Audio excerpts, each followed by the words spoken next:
Dr. Mulwabe, can I return to my question? What is the value of the multivitamin purchase that GEMS is wanting to or is embarking on? Could we get that number and build from there, please? The number, yes. So at the moment, about 187 of our members have opted in, and it has cost in the region of 50 million, and it will never. The budget was in the region of 390 million. If all of those members who were eligible to opt in opted in, if they had opted in, it would have reached a ceiling of the cost of the vitamins at 390 million. Right. Let's get in.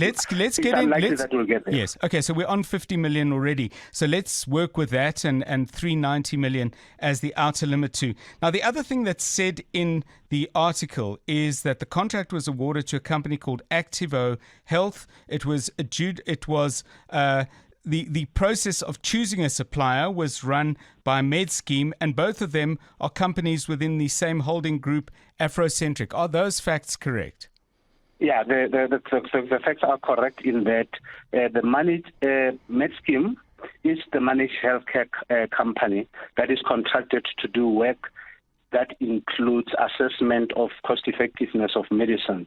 And on that basis, we ask them to do an analysis before we do what is called strategic purchasing. So if a company in the same financial stable, i.e. Afrocentric, as themselves, put themselves forward, surely there was a grounds for recusal from the process, and that you get someone else to evaluate it or do it yourselves. And that is why, and I have to answer the answers on behalf of GEMS. That is the thing that we need to deal with them, and that is the basis of the set of the conflict of interest on their part. The important thing here is that we basically gave them to do an analysis on the basis of their responsibilities without being. So that information should have been passed to us.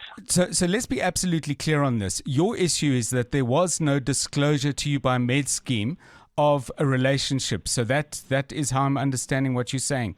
Surely though, in your appointment of MedScheme, you would have had an understanding of A, who their holding company was, Afrocentric, and who else is in that company. I mean, surely that would have been part of the due diligence you did before you even brought MedScheme on as a partner to do other things.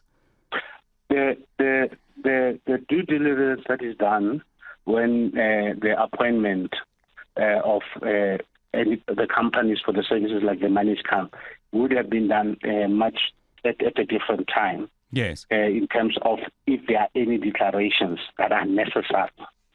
And such declarations are necessary in the event that a company would be rendering services to GEMS, and a sister company rendering services to GEMS. News. Experts. Analysis. Where things stand. What you need to know.